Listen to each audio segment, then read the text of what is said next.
Hello, नमस्ते साथीहरू। आज फेरि म तपाईँको अगाडि एउटा इम्पोर्टेन्ट भिडियो लिएर आइसकेको छु। आज हामी साथीहरू यस भिडियोमा हामी आफ्नो डिम्याट एकाउन्ट कसरी रिन्यू गर्ने भन्नेबारे यो भिडियो लिएर आएको छु साथीहरू। यसमा तपाईँहरू इजिली आफ्नो डिम्याट एकाउन्टलाई रिन्यू गर्न सक्नुहुन्छ। साथसाथै तपाईँ आफ्नो मेरो सेयरलाई पनि रिन्यू गर्न सक्नुहुन्छ। यो सबै कसरी हामी रिन्यू गर्छौँ यहाँ हेर्न सक्नुहुन्छ स्क्रिनमा साथीहरू। यो कसरी प्रोसेसहरू हुन्छ, हामी कसरी इजिली तरिकाले हामी गर्न सक्छौँ भन्नेबारे यो भिडियो हामी अ, बनाउने गइरहेको छौँ साथीहरू। साथीहरू अब हामी यसमा चाहिँ अब बिस्तारै बिस्तारै गएर हामी सबै स्टेप बाई स्टेप हामी सिक्छौँ। यो भिडियोलाई प्लिज स्किप गरेर नहेर्नु होला।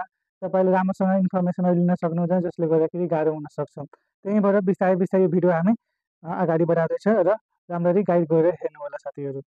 सबभन्दा पहिला यो प्रोसेस गर्नका लागि के गर्नुपर्छ तपाईँले ई-सेवा चलाइरहनुपर्छ, आइएमई चलाइरहनु भएको छ वा तपाईँ खल्ती वा तपाईँको कनेक्ट आइपी चलाइरहनुपर्छ। यीमध्ये हामी कुनै पनि वालेटबाट हामीले रिन्यू गर्न सक्छौँ। जस्तै कि मानुस म आफ्नो ई-सेवाबाट रिन्यू गर्न गएर त्यसको लागि सबभन्दा पहिला हामी ई-सेवा खोल्नुपर्ने हुन्छ। ई-सेवा खोलिसकेपछि यहाँ हामीले यहाँ हेर्न सक्छौँ हाम्रो ई-सेवा खुलिरहेको छ। अनि यहाँ तपाईँको सर्च बार यहाँ हेर्न सक्नुहुन्छ ई-सेवाको सर्च बार। यहाँ सर्च बारमा प्रेस गर्नुपर्ने हुन्छ। यो प्रेस गर्नुभन्दा पहिला म अझै एउटा कुरा भन्न चाहन्छु। तपाईँले डाइरेक्ट मेरो सेयरलाई पनि ओपन गरेर त्यहाँबाट पनि डाइरेक्ट गर्न मिल्छ वा तपाईँ ई-सेवाबाट पनि डाइरेक्ट गर्न मिल्छ। म दुईवटा प्रोसेस तपाईँहरूलाई देखाउँछु। अहिले चाहिँ म ई-सेवाबाट गरिरहेको छु। यहाँ सर्च बारमा हामी प्रेस गरिदिन्छौँ। यहाँ हामीले लेख्नुपर्छ डिम्याट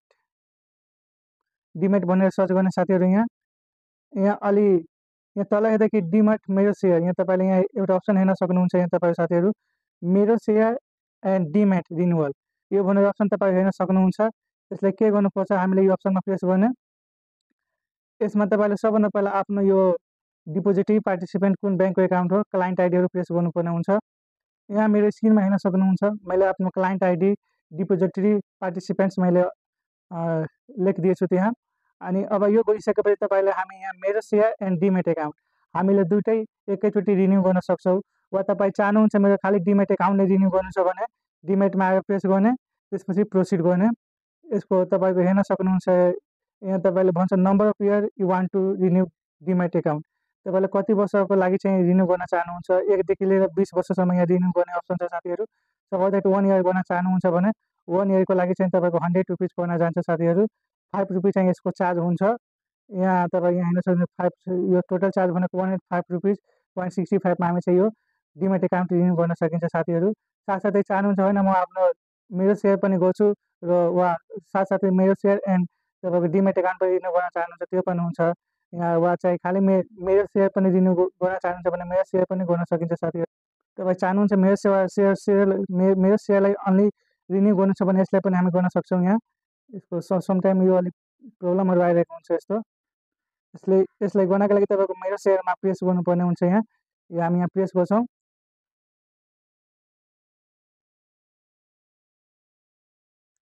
अनि यहाँ हेर्न सक्नुहुन्छ यो मेरो सेयरको चाहिँ साथीहरू तपाईँको यसलाई 1 वर्षदेखि लिएर 10 वर्षसम्म मात्र गर्न मिल्छ। सपोज द्याट 1 वर्ष गर्नु छ भने यसको चार्ज कति पर्छ 50 रुपिस। अनि यसको तपाईँको 50 रुपिस चार्ज पर्छ, जसले गर्दा हामी एक्स्ट्रा ट्याक्स चाहिँ सर्भिस चार्ज चाहिँ 5.65 रुपिस दिनुपर्छ। अनि यो चाहिँ हामीले यस्तो मेरो सेयरलाई यदि गर्न चाहिरहनुपर्छ खालि त यस्तो गर्न सकिन्छ साथीहरू यसलाई। वा अब यो भयो तपाईँको मेरो सेयरलाई एक्लै मेरो सेयरलाई गर्दा वा डिम्याट एकाउन्टले गर्दाखेरि हो साथीहरू। अनि तपाईँ चाहनुहुन्छ मेरो सेयर एन्ड डिम्याट एकाउन्टसँगै गर्नका लागि यसलाई साथीहरू यसमा दुईटामा सिलेक्ट गर्नुपर्छ। अनि यसलाई के गर्नुपर्छ हामीले नम्बर अफ इयर सिलेक्ट गर्नुपर्छ। अनि यो दुइटै एकचोटि गर्दाखेरि के हुन्छ कि चार्ज तपाईँको एउटा मात्र चार्ज काट्छ 5.65।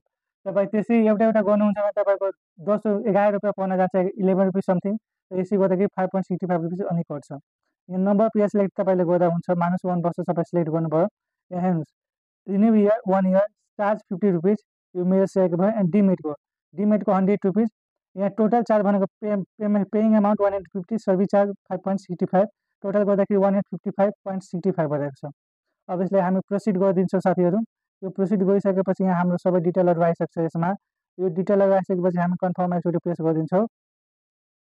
कन्फर्ममा प्रेस गरिसकेपछि साथीहरू अब तपाईँ केबाट पे गर्दै हुनुहुन्छ, सपोज चाहिँ तपाईँ ई-सेवाबाट गर्दै हुनुहुन्छ ई-सेवाबाट पनि गर्न सक्नुभयो वा लिङ्क ब्याङ्क एकाउन्ट गर्नुपर्छ त्यो ब्याङ्क लिङ्क गरेको एकाउन्टबाट पनि हामी डाइरेक्ट पेमेन्ट गर्न मिल्छ। त्यसै हामी यहाँबाट अप्सनहरू चेन्ज गर्न मिल्छ। वा तपाईँको ई-सेवामा अलरेडी ब्यालेन्स छ भने तपाईँको यहाँ यदि तपाईँलाई ई-सेवाबाट गर्दाखेरि गाह्रो भइरहेछ भने हामी डाइरेक्ट मेरो सेयर एपबाट पनि गर्न सकिन्छ साथीहरू। त्यो कसरी गरिन्छ भने हेर्नुहोस् यहाँ मेरो सेयरलाई ओपन गर्ने, त्यसपछि लगइन गर्नुपर्छ। लगइन गरिसकेपछि साथीहरू यहाँ तपाईँको कर्नरमा एउटा यो आइकन हेर्न सक्नुहुन्छ। तपाईँको यो तपाईँको राइटपट्टिको कर्नरमा हो। यहाँ चाहिँ हामीले यसले ओपन गर्नुपर्ने हुन्छ। यहाँ गइसकेपछि तपाईँको मैले आफ्नो मेरो सेयरलाई अलरेडी रिन्यू गरिसकेको छु 2026देखि लिएर तपाईँको यो 2027सम्म हाम्रो भइसकेको छ साथीहरू। सरी 26मा गएर हाम्रो एक्सपायर हुन्छ। मैले अलरेडी गइसकेको छु।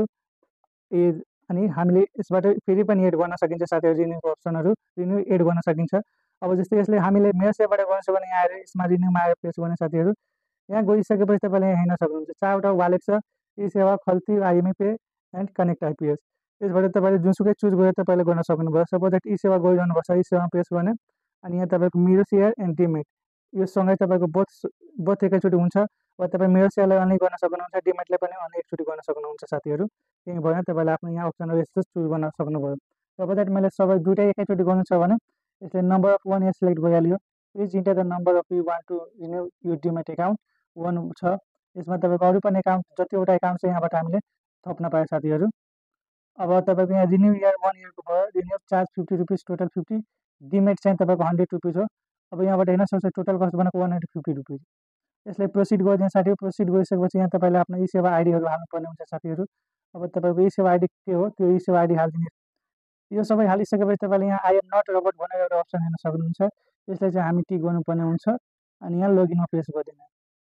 लगइनमा प्रेस गरिसकेपछि साथीहरू एउटा कोड आउँछ, त्यो ओटिपी कोड भनेर आउँछ।